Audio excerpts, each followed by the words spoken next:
Avec 25,7 millions de cas enregistrés en 2017, d'après l'OMS, le continent africain est la région la plus touchée par l'infection au VIH, un virus qui affaiblit les systèmes de défense de l'organisme. Faisant face à la stigmatisation et à la discrimination, les personnes vivant avec le VIH ont souvent du mal à parler de leur expérience, ce qui peut avoir un impact sur leur prise en charge. Aujourd'hui, dans La Vie, votre émission Santé et Bien-être de la BBC, nous verrons comment un jeune homme atteint du VIH a réussi à faire preuve de résilience tout en sensibilisant autour de lui sur cette maladie. Cette semaine, direction la Côte d'Ivoire. Comment se rendre utile à sa communauté lorsqu'on a totalement perdu le sens de la vision? C'est une question à laquelle le docteur Dali Gogo répond. Puis nous irons au Nigeria pour découvrir les conséquences de la méfiance vis-à-vis des vaccins. Vivre avec l'infection au VIH et fédérer son entourage autour d'un même combat, c'est possible. Nous avons rencontré l'activiste guinéen Aboubacar Camara.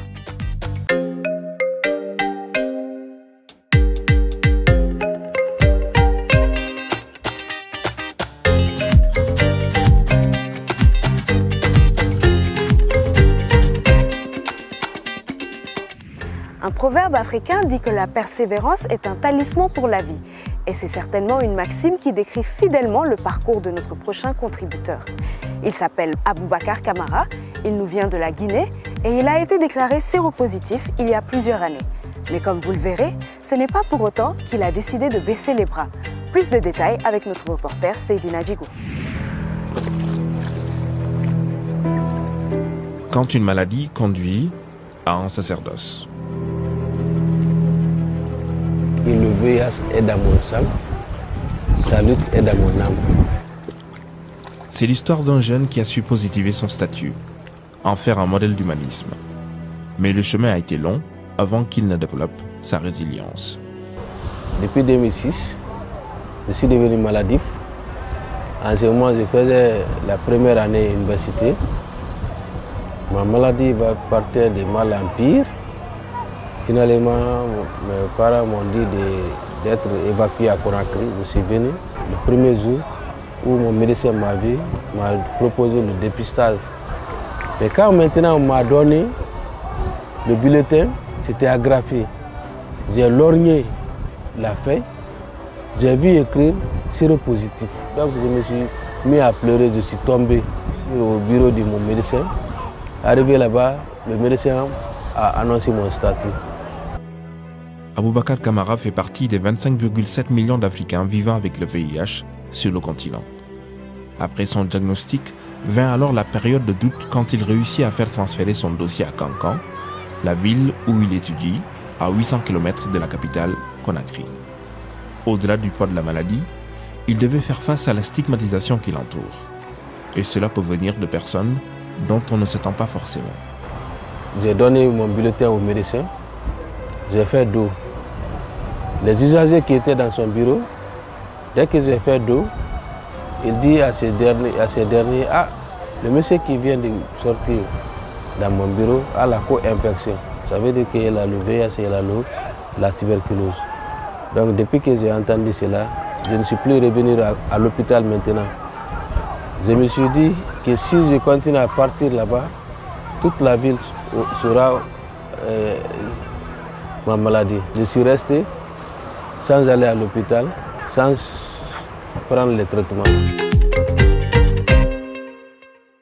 Plus tard, Aboubacar Camara nous expliquera comment il est parvenu à garder espoir après avoir été déclaré séropositif. Mais pour le moment, direction Abidjan, où nous avons fait la rencontre du docteur Dali Gogo, un Ivoirien qui a su se rendre utile à sa communauté, en dépit du fait qu'il vive lui aussi avec une maladie particulièrement handicapante.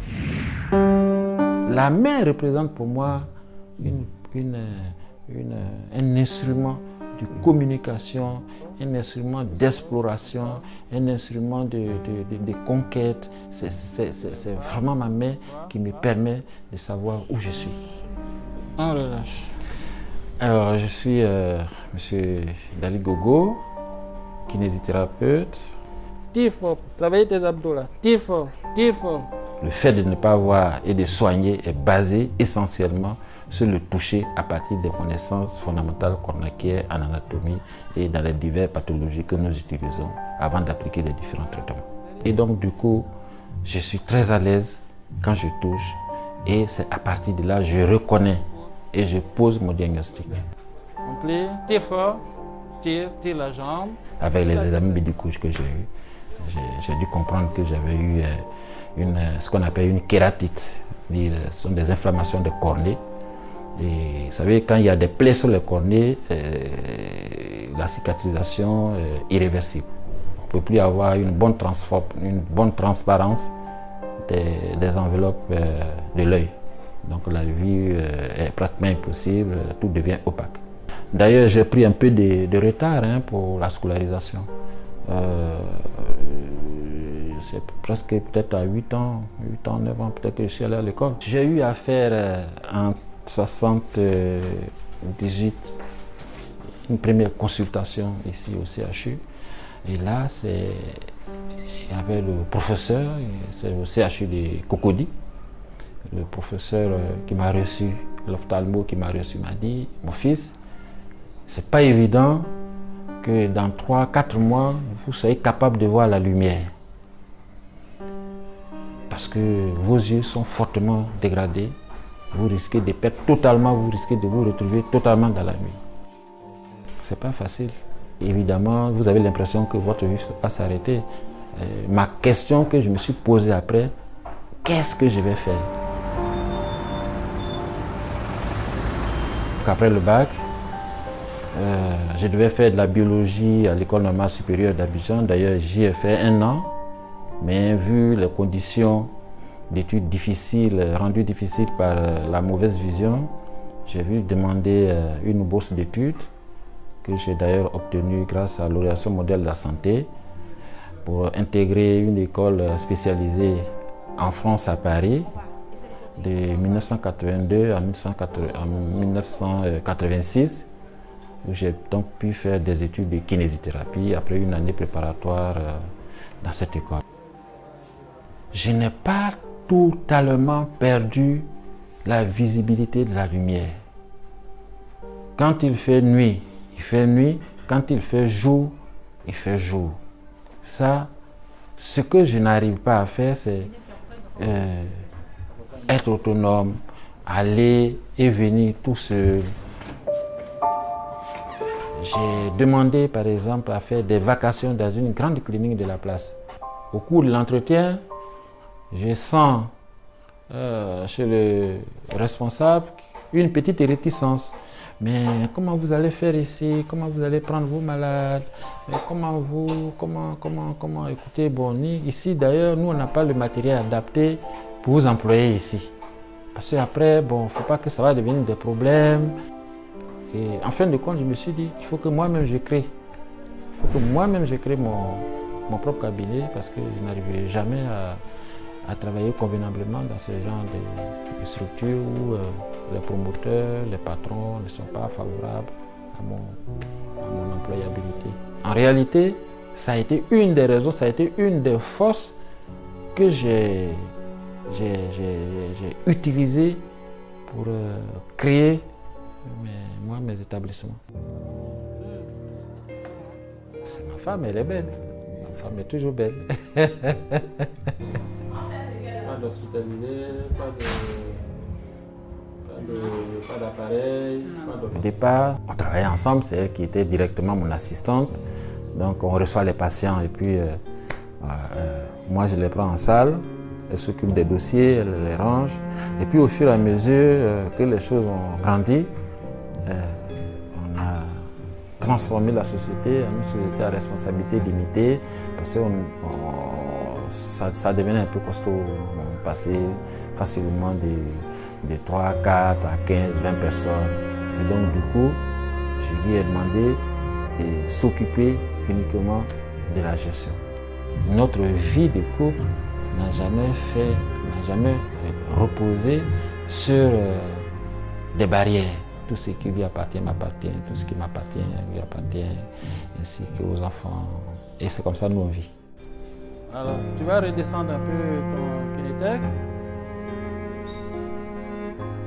Redescendre. Normalement, tu dois savoir.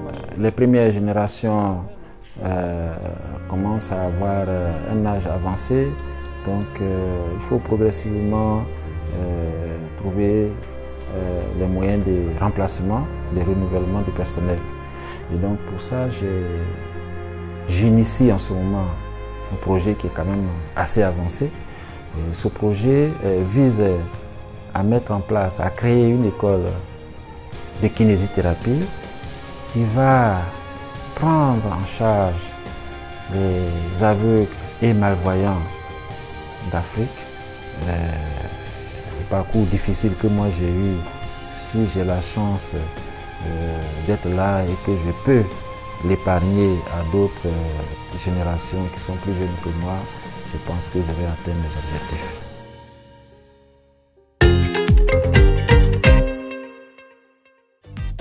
Dans quelques instants, nous retrouverons Aboubacar Camara dans ses actions de sensibilisation autour du VIH.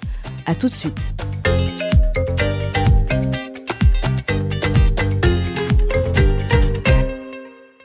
Vous suivez votre émission La Vie, le rendez-vous santé et bien-être de la BBC. Tout à l'heure, nous avons fait la rencontre d'Aboubacar Camara, un activiste guinéen qui a vu son monde basculer il y a quelques années, après quelques analyses médicales. Imaginez un peu, vous avez à peine la vingtaine, la tête pleine d'étoiles et de rêves ambitieux, et tout d'un coup, tout votre monde bascule après quelques analyses médicales. Si plusieurs personnes auraient peut-être perdu espoir après avoir été déclarées séropositives, Aboubacar Camara, lui, a transformé une difficulté en opportunité, voire en vocation. Découvrez-en plus dans la suite de ce reportage. Faire de sa vie un combat contre le VIH quand on souffre de la maladie requiert un engagement pour les autres, mais surtout une réconciliation avec soi-même. Aboubacar Camara a dû passer par cette étape cruciale. Ça va? Ça va, tu vas bien? Oui, je vais bien. Tu as bien dormi? Oui. Ok. Et je voulais te voir, il faut qu'on discute un peu des activités de la journée. Je suis resté à la maison, désespéré. Je n'attendais que ma mort. Maintenant, j'ai eu la chance d'écouter une émission qui s'est passée à la radio où une activiste témoignait de son statut. Elle avait décrit toutes les informations liées au VIH-Sida et les conséquences de la mauvaise observance. C'est ainsi qu'elle a donné ses coordonnées et je suis venu à la rencontrer. Je me rappelle ce jour, j'étais là. Quand il est venu, il a rencontré cette activiste, ils ont échangé. Et cette activiste lui a encouragé d'adhérer à la vie positive. C'était un jeune qui voulait vraiment vivre, qui voulait vraiment se battre pour les autres. Et nous, notre rôle, c'était de l'accompagner, de soutenir avec toute l'expérience que nous, on avait à l'époque. Donc, on lui a suivi. J'ai été clair, j'ai dit oui, j'avais abandonné le traitement pendant au moins 2 ou 3 ans. Donc, ils ont vu que c'est ce qui a fait que je suis en échec.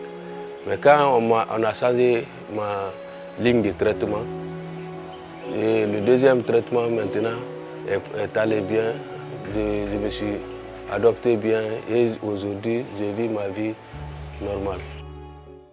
Le VIH peut être maîtrisé par une trithérapie ARV consistant à associer 3 médicaments antirétroviraux ou plus.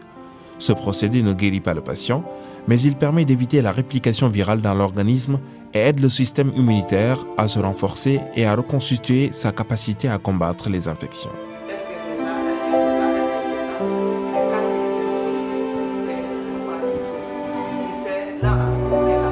Très fière aujourd'hui, je vis positivement avec ma maladie. Je vis avec un sérodiscordant depuis une dizaine d'années. Je pensais encore que je ne peux pas avoir de mari et d'avoir aussi de l'enfant. Mais aujourd'hui, je remercie toujours encore. J'ai eu un mari et encore j'ai eu encore 2 enfants qui sont négatifs. La vie associative dépasse le traitement. Parce que tu vas avoir des exemples dans l'association qui ont le même problème comme toi et qui vivent normalement leur vie. Ils ont l'argent, ils ont le véhicule, ils sont beaux, ils sont grands, ils n'ont pas de risques, ils n'ont pas de signes de maladie, ils vivent normalement. L'accompagnement dont il a bénéficié aura suscité chez Aboubacar un besoin de s'engager dans la lutte contre le VIH. À travers ces témoignages-là, je me suis dit que est-ce que ce n'est pas le témoignage-là qui a fait que moi je vis aujourd'hui? Pourquoi moi aussi je ne peux pas m'engager pour sauver d'autres vies comme ce que cela m'a fait? À travers le monde, certaines personnes continuent à éprouver de la méfiance à l'égard des vaccins. D'ailleurs, l'Organisation mondiale de la santé a récemment annoncé que la méfiance vis-à-vis des vaccins comptait parmi les 10 ennemis de la santé mondiale. Notre reporter Charles Mbolou, au Nigeria, a mené l'enquête. Selon le ministère fédéral nigérian de la Santé, les nouveau-nés doivent recevoir 6 vaccins dans leur première année de vie contre 6 maladies mortelles. Ce sont la tuberculose, la diphtérie, le tétanos, la coqueluche, la poliomyélite et la rougeole. D'après le ministère de la Santé, les bébés qui ne reçoivent pas ces vaccins sont en danger. Selon l'Organisation mondiale de la santé, plus de 2 voire 3 millions de décès par an sont évités grâce à la vaccination. C'est l'un des moyens les plus rentables d'éviter les maladies. Mais aujourd'hui, la confiance dans les vaccins est menacée. Je suis à Yola, dans l'état d'Adamawa, au nord-est du Nigeria. Ici, les professionnels de la santé ont noté une augmentation du nombre de personnes opposées à la vaccination, les anti-vax. Je vais les rencontrer et connaître leur motivation. Monsieur Chetima. Aliou Chetima est un agent de santé formé par l'UNICEF. Chetima a promis de m'emmener voir des familles qui ont refusé la vaccination. Elles me permettront de comprendre les raisons qui motivent la réticence à la vaccination.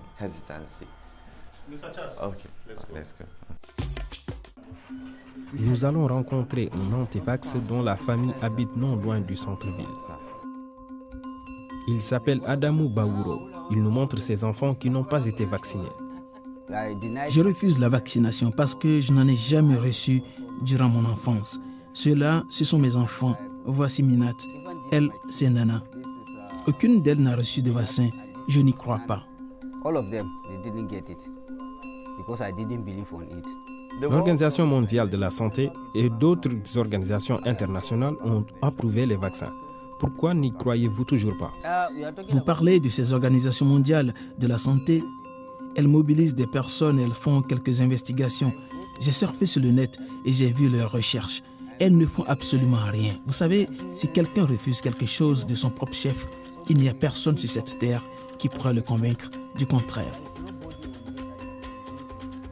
Chetima le considère comme un anticonformiste. Maintenant, je comprends pourquoi. Ces croyances font que les antivax sont un véritable casse-tête pour les agents de santé qui travaillent dans ces régions. Elles peuvent avoir de lourdes conséquences. Bilkissou Omar est une femme en deuil.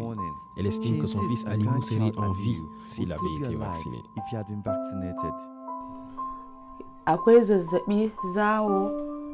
Alimou était malade. Il avait la diarrhée et vomissait constamment. Les herbes médicinales que nous avions utilisées n'avaient eu aucun effet. Nous l'avons par la suite emmené à l'hôpital et les médecins nous ont appris qu'il était atteint de polio. Ils nous ont dit que nous sommes venus trop tard. Son père a tardé à l'amener à l'hôpital. Alimou est mort parce qu'il n'a pas été vacciné. Pourquoi Alimou n'a pas été vacciné? J'ai essayé à plusieurs reprises de le faire vacciner, mais son père a refusé. J'ai demandé au notable de le raisonner, mais il a campé sur sa position. Il pense que les enfants qui sont vaccinés deviennent infertiles à l'âge adulte.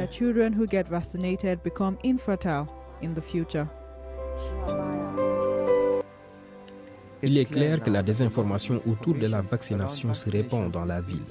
Comment les agents de santé s'attaquent-ils à cela? J'ai posé la question à Loretta Anaza, qui mobilise et forme des volontaires de la santé. Ici, les gens croient beaucoup à la religion et à la tradition. Si la religion dit qu'ils ne devraient pas faire, il n'y a rien que vous puissiez faire pour les convaincre du contraire. Dès qu'ils y mêlent la religion, c'est peine perdue. C'est pourquoi nous avons décidé de travailler avec les chefs religieux et traditionnels. Donc, nous faisons notre possible pour organiser des rassemblements et essayer de les convaincre. Parfois, nous faisons du porte-à-porte. Notre équipe parle aux femmes durant ces porte-à-porte. Y a-t-il eu des cas d'attaque contre les agents de santé? Oui, il y a quelques problèmes entre les populations et les agents de santé qui doivent vacciner les enfants. Quand ils se rendent dans ces communautés, ils se font chasser. Dans certaines zones, ils ne veulent même pas les voir. Ils ne laissent même pas les agents entrer. Quand nous faisons face à ce type de situation, nous leur disons « Vous mettez votre vie en danger ». C'est vrai, non? L'interview se termine au moment où je m'apprête à rencontrer une autre famille. Voici la famille de Missa, une famille unie. Buhari est le 3e enfant du couple, mais il n'est pas aussi bien portant que les autres. J'étais sorti quand mes 2 premiers enfants sont nés. Ils les ont donc vaccinés et les gens disaient que les agents de santé avaient des agendas cachés que nous ne connaissons pas. Donc, quand j'ai entendu cela, je me suis dit que je ne laisserai pas celui-ci être vacciné. Quelque temps après cette décision, la santé de Buhari a commencé à décliner. Un jour, il s'est réveillé et ne pouvait pas marcher correctement. Il s'appuyait sur le mur pour se déplacer. Nous l'avons amené voir un guérisseur.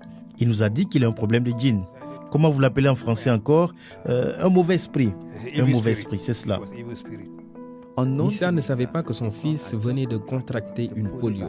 Heureusement, une rapide intervention médicale a permis d'éviter une propagation du virus. Je l'ai vu de mes propres yeux. Je peux même dire que j'en connais beaucoup de choses. Mon propre fils a été affecté. Maintenant, quiconque soutient le contraire, je le démentirai. Si quelqu'un raconte des choses sur la vaccination, je lui montrerai l'exemple concret de mon fils. Nous avons rencontré des personnes ici à Yola. Je constate que c'est un peu difficile de les vacciner. Qu'en pensez-vous? Aboubakar Sabo est un haut responsable de santé dans l'État. Il m'a confié qu'il y a une méthode pour se faire vacciner en toute sécurité. Les endroits où ils vaccinent sont des structures de santé et les lieux qui ont été identifiés par les agents de santé. Disons que nous faisons de la sensibilisation et c'est très sûr aussi. Tant que le vaccin est gardé sous contrôle de notre agent de santé et si l'équipe est bien formée, la vaccination se déroule sans problème.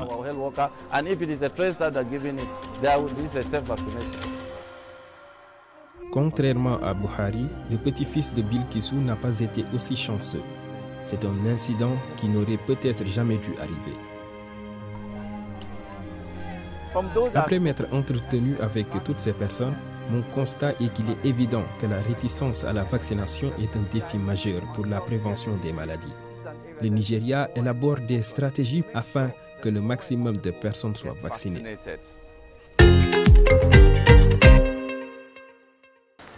Repartons à Conakry où, face à l'adversité, Aboubakar Kamara a tout de même décidé de partager son expérience avec sa communauté afin d'éviter que d'autres jeunes aient à passer par les mêmes difficultés que lui. Après avoir bénéficié d'un accompagnement, Aboubakar a voulu faire prendre tout son sens l'expression « donner un retour ». Ensemble on sonne, clap tout, triplé. C'est pour moi-même. Hein. J'ai commencé à faire des sensibilisations communautaires, à faire des témoignages à visage découvert. J'ai suivi des formations de dépistage précoce. Je me suis engagé, j'ai fait des témoignages partout, à la radio, à la télé, dans les journaux, interpersonnels, dans les salles d'attente, partout dans la communauté. Ce que moi je voudrais que tous les jeunes sachent, il faut d'abord qu'on sache si on a le VIH ou pas. C'est gratuit, confidentiel et anonyme. Le test de diagnostic constitue un axe majeur dans l'atteinte des objectifs de l'ONU-SIDA d'ici 2020. L'organisme entend s'employer à ce que 90% des personnes vivant avec le VIH soient dépistées, que 90% d'entre elles soient traitées et que 90% des personnes traitées aient une charge virale indétectable et donc non contaminatrice, comme c'est le cas de Boubacar.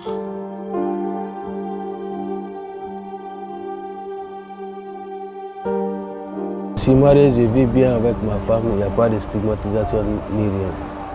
Elle ne me stigmatise pas, elle ne m'a pas abandonné parce que j'ai le VIH.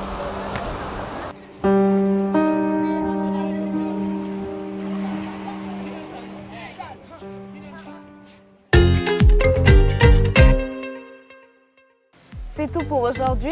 Merci de nous avoir suivis et rendez-vous la prochaine fois pour un autre épisode de La Vie, votre rendez-vous santé et bien-être de la BBC. À bientôt.